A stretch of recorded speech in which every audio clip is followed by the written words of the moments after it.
ચાલો, good morning students. BCom semester 6 English illustration number 4 અને 5નું એક પેજ હતું, એ અંદર પીડીએફમાં નહોતું, મેં જોઈ લીધું છે અને તમને સેન્ડ પણ કરી દીધું છે. ઓકે, એક વખત ઓલી જે પીડીએફ હતી એ પણ ફરીથી મોકલી દીધી છે આખી, એટલે બંને કામ છે એ આપણે પતાવી દીધા એમાં. ઓકે, હવે તમને ઇલસ્ટ્રેશન નંબર 10 એટલે કે 10મા નંબરનો દાખલો છે. આમ તો એક વખત આપણે આ પ્રોસેસ કરી જ લીધી, પણ છતાં એક વખત તમને દેખાડી દઉં કે જ્યારે આપણે બ્રેક ઇવન પોઈન્ટ સમમાં ફાઇન્ડ આઉટ કરવાનું કે, અને ખાસ કરીને આપણને યુનિટ્સમાં કે, તો આપણને બધાને ખબર છે કે આપણે f divided by s minus v કરીએ છીએ. અને જો તમારે રૂપીસમાં જોતું હોય તો તમે ઇન્ટુ s કરી નાખો છો. આવું ફોર્મ્યુલા મેં તમને લખાવેલું છે, બરાબર. પણ ઘણીવાર દાખલામાં એક નવી પ્રકારની પરિસ્થિતિ ઊભી થઈ જતી હોય કે જ્યાં આગળ તમને બીઈપી ફાઇન્ડ આઉટ કરવા માટે ન તો s આપ્યો હોય કે ન તો v આપ્યો હોય. આપણે જે s માઇનસ v કરીએ છીએ, પણ જ્યારે સમમાં બીઈપી કાઉન્ટ કરવાનું કીધું હોય અને આપણી પાસે s પણ નથી અને v પણ નથી, તો એ સિચ્યુએશનમાં તમારે શું કરવાનું? તમારે બીજું કાંઈ નથી કરવાનું. BEP is equal to f divided by profit volume ratio, આ એની ફોર્મ્યુલા. પણ જ્યારે તમે આ ફોર્મ્યુલા ઇમ્પ્લિમેન્ટ કરશો ત્યારે બીઈપી મળશે એ શેમાં હશે? માત્ર રૂપીસમાં હશે. તમે એને યુનિટ્સમાં ફાઇન્ડ આઉટ કરી શકશો નહીં. કેમ? તો કે તમારી આગળ પર યુનિટ સેલિંગ પ્રાઇસ નથી એટલે. ઓકે, એટલે તમે યુનિટ્સમાં નહીં ફાઇન્ડ આઉટ કરી શકો. અને તમને પૂછશે જ્યારે આ s માઇનસ v તમને પર યુનિટ આપેલા હોય તો જ તમને આ બીઈપી નો આન્સર છે એ યુનિટમાં પૂછીએ. ઓકે, તો જ તમે કેલ્ક્યુલેટ કરી શકો, બાકી તમે કોઈ રીતે આને કેલ્ક્યુલેટ કરી શકો નહીં. પણ તમારા માઇન્ડમાં આ એક બાબત ધ્યાનમાં હોવી જોઈએ, જે મને લાગ્યું એટલે મેં તમને આ વિડીયો લેક્ચરમાં અત્યારે તમને કહી દીધી. અને એ પ્રકારનો જ કાંઈક દાખલો છે આગળ આવવા જઈ રહ્યો છે. ફરીથી એક વખત યાદ કરાવી દઉં કે બીઈપી ઇન રૂપીસ તમને મળશે f ડિવાઇડેડ બાય તમારે પીવીઆર કરી નાખવાનું. કઈ સિચ્યુએશનમાં? જ્યારે તમને સેલ્સ પણ નથી આપેલું, વેરિયેબલ કોસ્ટ પણ આપેલી નથી.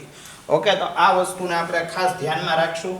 અને આગળનો ઇલસ્ટ્રેશન નંબર 10 એટલે કે 10મો દાખલો છે, પેજ નંબર 251 ઉપર, 250 ઉપર અને 251 ઉપર બંને ઉપર છે.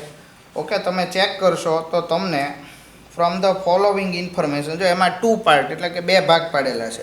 From the following information in the present circumstances find out net profit, પછી કોમા કરીને લખેલું છે sales at break even point and necessary sales to earn profit of ₹90,000. હવે તમને જે આપેલું છે એ શું છે? તો કે સેલ્સ 3 લાખ રૂપીસ, કોન્ટ્રીબ્યુશન છે એ 30% છે. કોના? તો કે સેલ્સના 30% કોન્ટ્રીબ્યુશન. ઓકે, અને ફિક્સ કોસ્ટ તમને આપી. હવે જો ખાસ યાદ રાખજો, તમને જ્યારે નેટ પ્રોફિટ ફાઇન્ડ આઉટ કરવાનું કે અથવા પ્રોફિટ ફાઇન્ડ આઉટ કરવાનું કે, એટલે આપણે સિમ્પલ એ બધા અંદર ફોર્મ્યુલા ભલે બનાવી હોય તો બનાવે, આપણે ઇન્કમ સ્ટેટમેન્ટ બનાવી નાખવાનું. ઓકે, હવે જો તમને અહીંયા પર્ટિક્યુલર એમાઉન્ટ રૂપીસ હમણાં તમને ગણાવીશ એટલે તમે કહેશો સર લ્યો પૂરું થઈ ગયું, તરત જ સાવ ઇઝી તમને પડશે એમાં. જો સેલ્સ તમને જે આપેલું છે એ કેટલા નંબર ઓફ રૂપીસ તમને આપેલી દીધેલું છે? તો કે સેલ્સની વેલ્યુ છે એ 3 લાખ રૂપીસ છે. ઓકે, ક્લિયર દેખાય છે. ઓકે, સેલ્સમાં 3 લાખ રૂપીસ છે. હવે આપણને બધાને ખબર છે કે sales is equal to s, પછી minus variable cost. Variable cost is equal to v. Okay, s minus v થશે એટલે શું મળી જશે તમને? કોન્ટ્રીબ્યુશન. હવે જો તમને v આપેલું નથી, v નથી આપ્યું, પણ ઇનડાયરેક્ટલી તમને કહી દીધેલું છે કોન્ટ્રીબ્યુશન ઇઝ 30% ઓફ સેલ્સ. અંદર વર્ડ નથી યુઝ કર્યો, પણ તમારે સમજી જવાનું કે ભાઈ અહીંયા 3 લાખ રૂપીસ તમારું સેલ્સ છે, એના 30% કરો એટલે કેટલા થાય? તમે કહેશો સર 90,000 છે એ આન્સર આવે. ઓકે, અને જ્યારે અહીંયા 90,000 આન્સર આવતો હોય તો 3 લાખમાંથી 90,000 માઇનસ કરો એટલે 2,10,000 રૂપીસ છે. હું અહીંયા ક્વેશ્ચન માર્ક કરું છું, આપણે ફાઇન્ડ આઉટ કર્યું એટલે તમને ખ્યાલ રહે. ઓકે, એટલે 2,10,000 રૂપીસ છે આપણી વેરિયેબલ કોસ્ટ થઈ જશે. ઓકે, જો કેટલું ઇઝીલી મળી ગયું. અહીંયા તમે 3 લાખના 30% કરો એટલું કોન્ટ્રીબ્યુશન તમારું થવાનું છે. 3 લાખમાંથી 90,000 માઇનસ કરો એટલે વેરિયેબલ કોસ્ટ ઓટોમેટિક મળી ગઈ. આ તો સારું કહેવાય. નહીંતર સમમાં એમ પણ કે ફાઇન્ડ આઉટ વેરિયેબલ કોસ્ટ. કોઈ પણ વસ્તુ ફાઇન્ડ આઉટ કરવાની કે આપણો રસ્તો છે એ હંમેશા ઇન્કમ સ્ટેટમેન્ટમાંથી પસાર થઈને જતો હશે. ઓકે, જ્યારે પણ આપણને કાંઈ લાગે કે આમાં કાંઈક નવીનતા છે, સીધું ઇન્કમ સ્ટેટમેન્ટ ઉપર ફોકસ કરો એટલે તમારો દાખલો છે એ 99.9% તમારો શું થઈ જાય, સોલ્વ થઈ જશે. પછી એમાંથી ફિક્સ કોસ્ટ છે એ તમને આપેલી જુઓ. તો ફિક્સ કોસ્ટની વેલ્યુ છે એ તમને કેટલી આપેલી છે? 60,000 રૂપીસ. ઓકે, તો 90,000 માંથી 60,000 માઇનસ કરો એટલે પ્રોફિટ મળી જાય તમને. Okay, net profit. અહીંયા વર્ડ નેટ પ્રોફિટ છે તો આપણે નેટ પ્રોફિટ લખી નાખીએ. તો તમારી પ્રોફિટની વેલ્યુ થાય એ કેટલી થઈ જાય? 30,000 રૂપીસ. જો એમણે ફોર્મ્યુલાથી થોડુંક ગોતેલું છે, આપણે આ ઇન્કમ સ્ટેટમેન્ટ બનાવીને ફાઇન્ડ આઉટ કરી નાખ્યું. ઓકે, એટલે આપણો first point profit find out કરવાનો હતો એ આપણે કમ્પ્લીટ કરી નાખ્યો. પછી તો કે આપણી પાસે આગળ સેકન્ડ પોઈન્ટ છે બીજો. તો બીજો આપણો જે સેકન્ડ પોઈન્ટ છે એમાં આપણને શું કીધું? તો કે આપણને ફાઇન્ડ આઉટ કરવાનું કીધું છે આગળ sales at break even point. શું ફાઇન્ડ આઉટ કરવાનું કીધું? Cells at BEP. ઓકે, હવે આ સેલ્સ એટલે શું થયું? આ એમાઉન્ટ રૂપીસ છે એ સજેસ્ટ કરે છે. ઓકે, કારણ કે એણે આપણને કોઈ જાતની અહીંયા પર યુનિટ વસ્તુ આપેલી નથી. આ બંને વસ્તુ એને શું કરવી પડે? પર યુનિટ આપણને આપવી પડે તો જ આપણે એને યુનિટ્સમાં ફાઇન્ડ આઉટ કરી શકીએ. બીઈપીને જો યુનિટમાં ફાઇન્ડ આઉટ કરવો હોય યુનિટ્સમાં તો આપણી આગળ એક વસ્તુ યાદ રાખવાની, એસ અને વી આ બંને કેવા હોવા જોઈએ? પર યુનિટ હોવા જોઈએ, જે આપણને આપેલા નથી. તો સમજી જવાનું કે આપણે એમાઉન્ટ રૂપીસમાં સેલ્સ છે એ ફાઇન્ડ આઉટ કરવાનું છે. હવે તમને ખ્યાલ આવી ગયો કે સેલ્સ અને વેરિયેબલ કોસ્ટ બંને સમમાં આપણને પર યુનિટ નથી આપેલી તો આપણી આગળ એક જ રસ્તો રહ્યો, આપણે ઓલું પીવીઆર વાળું ફોર્મ્યુલા છે એ એપ્લાય કરવું પડે. તો BEP is equal to F divided by PVR, એટલે કે પ્રોફિટ વોલ્યુમ રેશિયો. પીવીઆર ની ફોર્મ્યુલા તમને બધાને ખબર જ હશે કે અહીંયા ગણી નાખો. PVR is equal to C upon S multiply by 100. C એટલે કે કોન્ટ્રીબ્યુશન અને એસ એટલે શું? તો કે સેલ્સ. હવે જો સી છે એ કેટલું છે? તો કે સી છે એ 90,000 રૂપીસ છે અને સેલ્સ છે એ કેટલું છે? તો કે 3 લાખ રૂપીસ. ઓકે, ઇન્ટુ 100 કરશો એટલે આપણને આપેલું જ છે. ઓકે, એટલે પીવીઆર છે આપણો કેટલો થઈ જશે? 30%. હવે જો બીઈપી માં આપણી પાસે એફ કેટલો છે? તો કે ફિક્સ કોસ્ટ આપણને આપી અહીંયા જો 60,000 રૂપીસ. Okay, 60,000 rupees. તો 60,000 ડિવાઇડેડ બાય 30% કરો એટલે તમારો આન્સર છે એ આવી જશે. ઓકે, કેટલા રૂપિયા છે જોઈ લો. તો 2 લાખ રૂપીસ છે એ તમારો આન્સર આવે છે. Okay, clear?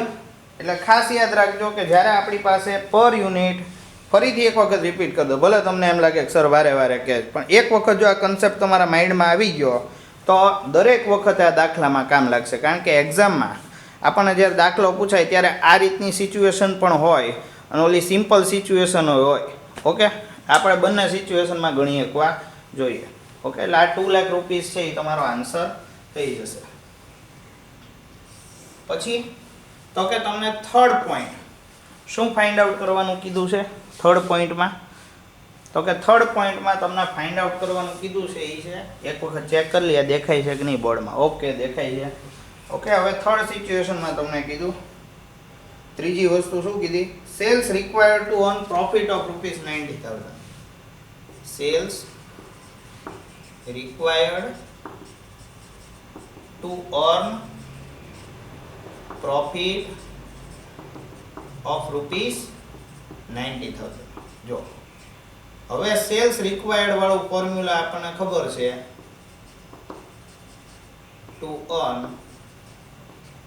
specific profit. Okay, આમાં પણ આપણને ખબર છે કે F plus P divided by S minus V. આ રીતે આપણે ફાઇન્ડ આઉટ કરતા હતા, યાદ કરો. ઓકે, આગળના દાખલાઓમાં જે પણ આપણે કેલ્ક્યુલેશન કરી છે એ આ રીતના આપણે કેલ્ક્યુલેશન કરેલી છે. ઓકે, બટ હવે સિચ્યુએશન એવી છે કે અહીંયા આગળ નથી આપણી આગળ S કે નથી આપણી આગળ V. તો જે સિચ્યુએશનમાં અહીંયા પણ S અને V અવેલેબલ નહોતા તો શેનો યુઝ કર્યો આપણે? PVR નો યુઝ કર્યો હતો. તો એ જ રીતે અહીંયા પણ શેનો યુઝ થશે? આ બંનેની જગ્યાએ PVR નો યુઝ કરવાનો છે, એટલે કે પ્રોફિટ વોલ્યુમ રેશિયો. ઓકે, હવે અહીંયા જોઈએ તો આપણી F ની વેલ્યુ છે એ કેટલી છે? તો કે F ની વેલ્યુ છે એ 60000, P ની વેલ્યુ છે એ કેટલી? તો કે પ્રોફિટ છે એ આપણને 90000 કીધો, અને ડિવાઇડેડ બાય તમારું PVR છે એ કેટલું છે? તો કે PVR આપણે અહીંયા જ ફાઇન્ડ આઉટ કરી નાખ્યું. જો ઓકે, આ તો ઠીક છે, એમાં આપણને કીધું કે ભાઈ કોન્ટ્રીબ્યુશન ઇઝ 30%. ઓકે, ન કીધું હોય તો આપણે ફાઇન્ડ આઉટ કરવું પડે. અહીંયા 30% એપ્લાય કરો એટલે 90000 પ્લસ 60000 થઈ જાય, એટલે કે 1,50,000 ડિવાઇડેડ બાય 30%. જો આ રીતે કેલ્ક્યુલેશન કરીએ તો એનો આન્સર આવે છે ₹5 લાખ. હવે જો અહીંયા છે એ આન્સર હંમેશા કેવો આવશે? રૂપીસમાં. જો તમારે યુનિટ્સમાં આન્સર જોતો હોય તો S અને V બંને કેવા હોવા જોઈએ? પર યુનિટમાં અવેલેબલ હોવા જોઈએ. હવે આ બધી વસ્તુઓનો આપણે મિનિંગ એક વખત સમજી લેવો પડે કે પહેલા તો અહીંયા પ્રોફિટ ફાઇન્ડ આઉટ કરવાનું કીધું હતું, એટલે તમને પ્રોફિટ જાણવા મળી ગયો. સેલ્સ એટ BEP નો મિનિંગ એમ થાય કે જો 2 લાખ રૂપીસનું સેલ્સ કરશું અથવા વેચાણ કરશું તો no profit no loss situation છે એ તમને મળશે. No profit no loss. Okay, that is BEP.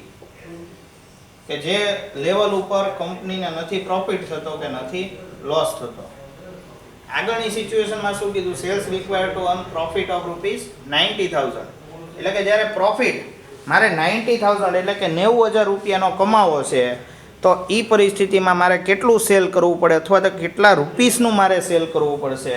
તો તમે કહેશો સર ₹5 લાખનું આપણે સેલ કરવું પડે. ઓકે, એટલે ટોટલી તમને આ એક પ્રેક્ટિકલ એક્સપિરિયન્સ છે એ આપતું ચેપ્ટર છે. ઓકે, આ આપણો ફર્સ્ટ પાર્ટ કમ્પ્લીટ. હવે આપણે શું કરશું? આપણે આપણો સેકન્ડ પાર્ટ છે એ કેલ્ક્યુલેટ કરવાનો રહેશે. ઓકે, તો સેકન્ડ પાર્ટ છે એ આપણે વિડીયોનો સેકન્ડ પાર્ટ છે એ કરી નાખ્યા. ઓકે.